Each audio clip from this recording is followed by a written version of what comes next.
ဟုတ်ကဲ့ဒီကနေ့ချင်းညီနောင်နှစ်ပြည့်အခမ်းအနားကိုကျွန်တော်နဲ့အတူပေါ့နော်ဒီတက်ရောက်ပြီးတော့ကွန်ပျူတာချင်းမြင့်ပေးကြတဲ့တော်လှန်ရေးအဖွဲ့အစည်းအသီးသီးနိုင်ငံရေးအဖွဲ့အစည်းအသီးသီးကကျွန်တော်တို့လုပ်ဖို့ဆောင်ဘက်တော်လှန်ရေးရဲဘော်ရဲဘက်များအားလုံးနဲ့တကွာပေါ့နော်ချင်းညီနောင် ICNCC ကကျွန်တော်တို့ရဲ့ညီကိုတွေ့ချင်းနေအားလုံးကိုပထမဆုံးမင်္ဂလာပါလို့နောက်ဆက်ပါတယ်နောက်ပြီးတော့ဒီအစဉ်လာအရဆူတောင်းပေးချင်တာလေးရှိပါတယ်အတန်လေးတစ်ချက်ချက်လိုက်ပါမယ်နော်ဟုတ်ကဲ့တော့အတန်ကျသွားပြီဒီမှာလေဟုတ်အဲ့တော့အားလုံးပဲ Merry Christmas နဲ့ Happy New Year ဖြစ်ပါစေလို့ဆုတောင်းပါတယ်ဒီကနေ့အခမ်းအနားမှာဒီအမျိုးသားညီညွတ်ရေးအတိုင်းအမြံကောင်စီ NUCC ကိုစားဖိတ်ကြားပြီးတော့အခုလိုစကားပြောခွင့်ရတဲ့အတွက်လည်းပဲအလွန်ဂုဏ်ယူဝမ်းမြောက်မိပါတယ်အခုကျွန်တော်စကားမပြောခင်မှာကျွန်တော်တို့ဒီຫນွေဦးတော်လှန်ရေးအပါဝင်ပေါ့ຫນွေဦးတော်လှန်ရေးအပါဝင်တော်လှန်ရေးအဆက်မှာအသက်ပေးပြီးတော့တိုက်ပွဲဝင်သွားခဲ့ကြတဲ့သူရဲကောင်းအာဇာနည်အပေါင်းရောဒီနှစ်ပြည့်မြောက်ခဲ့ပြီဖြစ်တဲ့ချင်းညီနောင်ကနေပြီးတော့ရွချွန်တိုက်ပွဲဝင်ပြီးတော့အသက်ပေးသွားခဲ့ကြတဲ့သူရဲကောင်းအာဇာနည်အပေါင်းကိုရောအလေးအနက်ဦးညွတ်ဂုဏ်ပြုကြောင်းဥစွာပြောလိုပါတယ်အဲ့တော့ချင်းညီနောင်ကကျွန်တော်တို့ဒီ ICNCC နဲ့လက်တွဲပြီးဆောင်ရွက်နေတယ်ဆိုတာကိုကျွန်တော်တို့သိထားပြီးလည်းပဲဖြစ်ပါတယ်အဲ့ဒီဟာကလည်းပဲကျွန်တော်တို့အလွန်ဝမ်းမြောက်ဂုဏ်ယူရတဲ့ကိစ္စတစ်ခုဖြစ်ပါတယ်အဲ့တော့ ICNCC ဆိုတာမြို့သားညီညွတ်ရေးအတိုင်းအမြံကောင်စီရဲ့အဖွဲ့ဝင်အဖွဲ့အစည်းတစ်ခုလည်းပဲဖြစ်ပါတယ် Federal Democracy ပြည်ညင်နဲ့အညီပေါ့နော်ဒီဒေါ်လာရေးတာဝန်တွေကိုဒီချင်းပြည်မှာအဓိကတာဝန်ယူပြီးတော့ဆောင်ရွက်နေတဲ့အဖွဲ့အစည်းလည်းပဲဖြစ်ပါတယ်အဲ့တော့ချင်းညီနောင်အခုနှစ်ပြည့်မွေးနေ့လို့ကျွန်တော်တို့ဆိုကြပါစို့နော်အဲ့တော့နှစ်ပြည့်မွေးနေ့မှာချင်းညီနောင်ဟာတကယ်ကိုတိုက်ပွဲတွေအောင်ပွဲတွေနဲ့ပေါ့နော်တကယ်ကိုလူလားမြောက်ပြီလို့ကျွန်တော်ခံယူပါတယ်အဲ့ဒီအတွက်လည်းပဲချင်းညီနောင်ကျွန်တော်အလွန်ပဲကျွန်တော်လေးစားဂုဏ်ယူချောင်းပြောချင်ပါတယ်ရည်ရွယ်ချက်ကလေးတွေကိုဖတ်ကြည့်တယ်ရည်ရွယ်ချက်တွေကိုဖတ်ကြည့်တဲ့အခါကျတော့တနိုင်ငံလုံးအတွက်ကိုဒီတိုက်ပွဲဝင်သွားမယ်ဆိုတဲ့ရည်ရွယ်ချက်များကိုတွေ့ရတယ်လို့ချင်းပြည်နဲ့ချင်းပြည်သူများအတွက်တိကျချမှတ်ထားတဲ့ရည်ရွယ်ချက်ကလေးတွေကိုလည်းတွေ့ရပါတယ်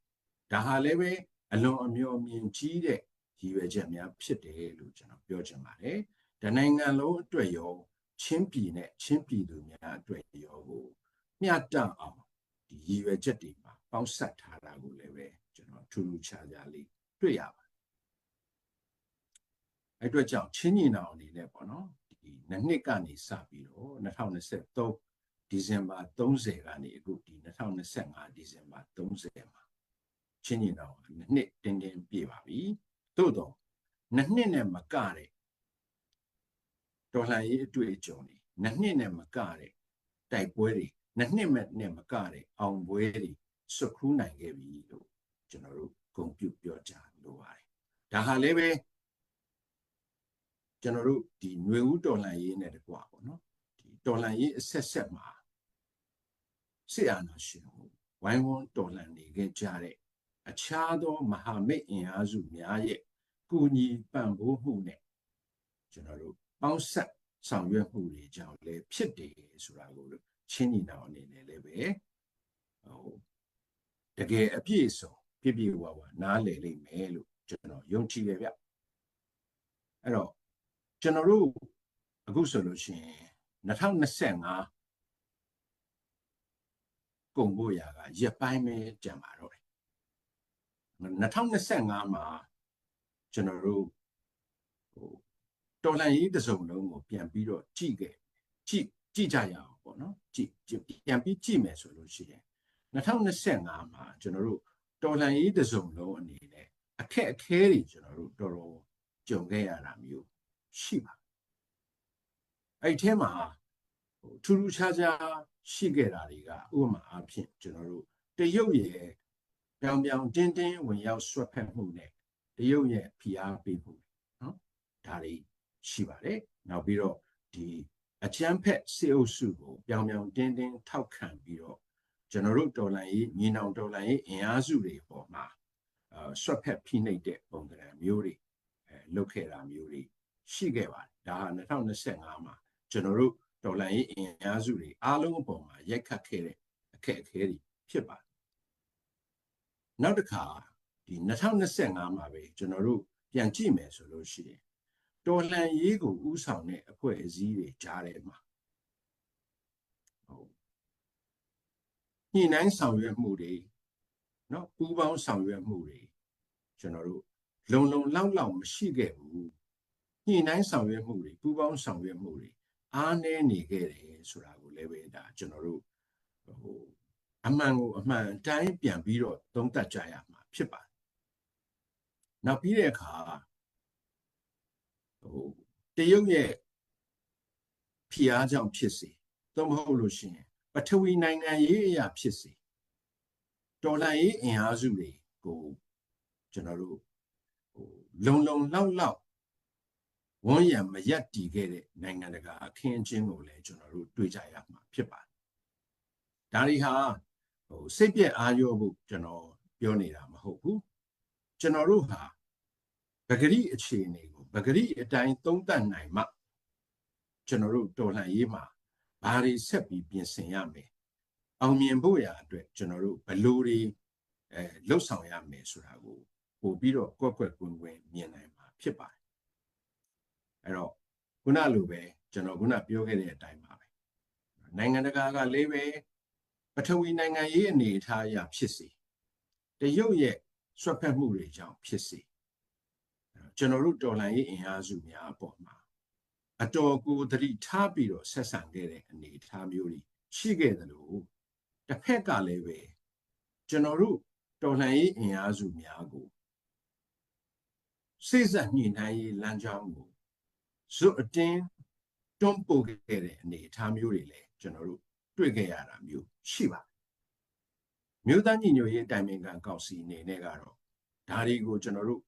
ပြတ်သားညင်းပယ်ပြီးတော့ကျွန်တော်တို့ဟာတော်လှန်ရေးကိုပဲဆက်ပြီးတော့ပြတ်သားမျက်နှာမူထားခဲ့တာဖြစ်ပါတယ်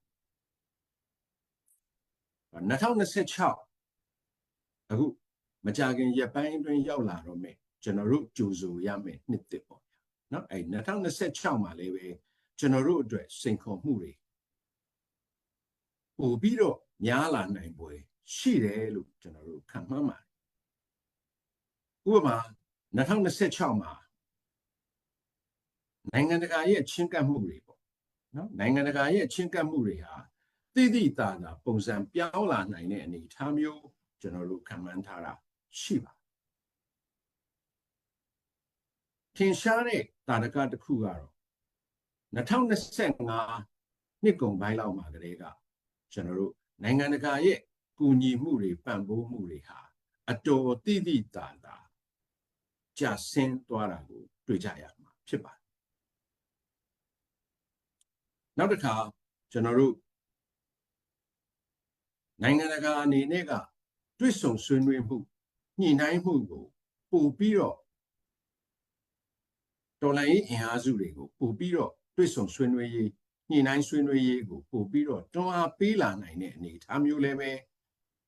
ရှိလာနိုင်ပါတယ်ဒါတွေဟာကျွန်တော်တို့2025မှာကြုံတွေ့ရတဲ့အခက်အခဲတွေ2026မှာကျွန်တော်တို့ကြုံလာနိုင်တဲ့စိန်ခေါ်မှုတွေကိုအဓိကထားပြီးတော့သုံးသပ်ပြတာဖြစ်ပါတယ်သို့တော့ခုနကျွန်တော်ပြောခဲ့သလိုပါပဲဒီလိုတွေပြောပြနေတာဟာစိတ်ပြက်ဖို့အားငယ်ဖို့မဟုတ်ပါအခုဒီဇင်ဘာ28မိနစ်တနေ့ကအတူအယောင်ရွေးကောက်ပွဲဆိုပြီးတော့အကြမ်းဖက်စေအုပ်စုကလုပ်ခဲ့တာရှိပါတယ်ပထမအဆင့်ပေါ့နော်အတူအယောင်ရွေးကောက်ပွဲဆိုပြီးလုပ်ခဲ့တာရှိပါတယ်မအောင်မြင်ဘူးဆိုတာကိုကျွန်တော်တို့သိတယ်လို့နိုင်ငံတကာကလည်းပဲသိကြပါတယ်တော်ကိုမအောင်မြင်တဲ့ ဘယ်လိုခေါ်မလဲအတူအယောင်ရွေးကောက်ပွဲတစ်ခုဖြစ်သွားခဲ့တာကျွန်တော်တို့မျက်ဝါးထင်တင်တွေ့ခဲ့ရပါတယ်ဒီနေရာမှာအဲ့ဒီဒီဇင်ဘာ28မှာတော်လှန်ရေးနဲ့အတူမမမတ်ရက်တည်ပြီးတော့တကယ်အိမ်တွင်းမှာပဲနေပြီးတော့လုံးဝမဲသွားမထည့်ခဲ့ကြတဲ့မြန်မာနိုင်ငံတဝန်းကတန်ပေါင်းများစွာသောပြည်သူများကိုဒီ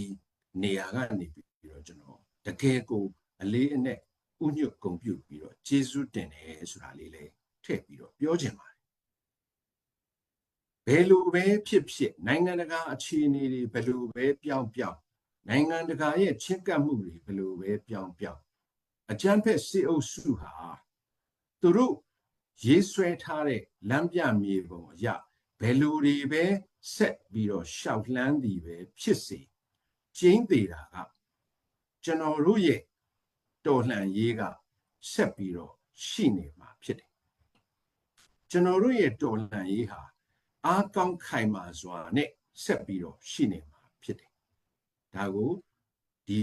နေရာမှာကျွန်တော်တကယ်အလေးနဲ့ထားပြီးတော့ပြောချင်ပါတယ်အဲ့တော့အတူအယောင်ရွေးကောက်ပွဲနဲ့ပဲဖြစ်စေအတူအယောင်အစိုးရမျိုးနဲ့ပဲဖြစ်စေကျွန်တော်တို့ရဲ့တော်လှန်ရေးကိုပြည်ပုံးကားချလို့မရဘူးကျွန်တော်တို့ရဲ့တော်လှန်ရေးကိုရပ်တန့်လို့မရဘူးဆိုတာကိုအကြမ်းဖက်စစ်အုပ်စုကိုသတင်းစကားပါချင်ပါတယ်ပြီးတော့ကျွန်တော်တို့2025မှာတွေ့ကြုံခဲ့ရတဲ့အခက်အခဲတွေကရခဲ့တဲ့သင်ခန်းစာတွေရကျွန်တော်တို့မှာတော်လှန်ရေးအင်အားစုတွေကြားမှာတော်လှန်ရေးကိုဥဆောင်တဲ့အဖွဲ့အစည်းများကြားမှာစုစည်းညီညွတ်ဖို့တည်တဲ့ပို့ပြီးတော့အားကောင်းတဲ့ချိတ်ဆက်ညှိနှိုင်းမှုပူးပေါင်းဆောင်ရွက်မှုတွေမလွဲမသွေလိုအပ်လာတာကျွန်တော်တို့သတိချရမှာဖြစ်ပါတယ်ကျွန်တော်တို့မညီမညွတ်ဖြစ်နေလို့တော်လှန်ရေးနောက်ပြန်လှန်လို့မရပါဘူးဒီလိုအခြေအနေမျိုးကိုကျွန်တော်တို့အရောက်ခံလို့မရဘူးဆိုတာကိုတော်လှန်ရေးအင်အားစုအသီးသီးရဲ့ရင်ထဲမှာအားလုံးနားလည်ပြီးတဲ့အခါကျတော့ကျွန်တော်တို့တော်လှန်ရေးအောင်မြင်ဖို့ကိုရှေ့ရှုပြီးတော့တချို့ကိစ္စရပ်တွေမှာကျွန်တော်တို့အလျှော့အတင်းအပေးအယူမျှနဲ့ညှိနှိုင်းပြီးတော့ရှေ့ဆက်တိုက်ပွဲဝင်ကြရမှာဖြစ်တယ်လို့လည်းပဲကျွန်တော်ပြောချင်ပါတယ်နောက်ဆုံးညီကုန်းချုပ်အနေနဲ့ကတော့ကျွန်တော်တို့ကိုယ်တိုင်အညံ့မခံတဲ့၍ကျွန်တော်တို့တော်လှန်ရေးလုံးဝမရှုံးဘူးကျွန်တော်တို့ကိုယ်တိုင်အောင်စိတ်ရှိနေတဲ့၍ကျွန်တော်တို့တော်လှန်ရေးမုတ်ချအောင်ရမယ်ဒီတော့ကျွန်တော်တို့တွေအားလုံးအတူတိုက်ပွဲဝင်ပြီးတော့အတူအောင်ပွဲခံကြရမှာဖြစ်တယ်လို့ပြောချင်ပါတယ်အဲ့တော့ချင်းညီနောင်နှစ်ပြည့်မွေးနေ့မှာအခုလိုအောင်ပွဲအလီလီနဲ့ကောင်းစွာလူလားမြောက်ခဲ့တဲ့ချင်းညီနောင်လည်းပဲအောင်မြင်မှုတွေစတဲ့တပိုးထမ်းဖို့နိုင်ပါစေအခြားသောတော်လှန်ရေးအင်အားစုများနဲ့ညီညွတ်စွာလက်တွဲပြီးတော့ချင်းပြည်မှာလည်းပဲစုစည်းညီညွတ်မှုကိုအမြန်ဆုံးတည်ဆောက်နိုင်ပါစေလို့ဆုတောင်းရင်းပဲညီကုန်းချုပ်ပါတယ်အားလုံးကျေးဇူးတင်ပါတယ်ဟုတ်ကဲ့ပါရှင်ဂုဏ်ပြုမိန့်ခွန်းစကားပြောကြားပြီးသွားတယ်မြို့သားညီညွတ်ရေးတိုင်ပင်ခံကောင်စီ NUCC ကိုစားဦးတိုင်းကျော်ကိုထူးပဲကျေးဇူးတင်ရှိပါတယ်ရှင်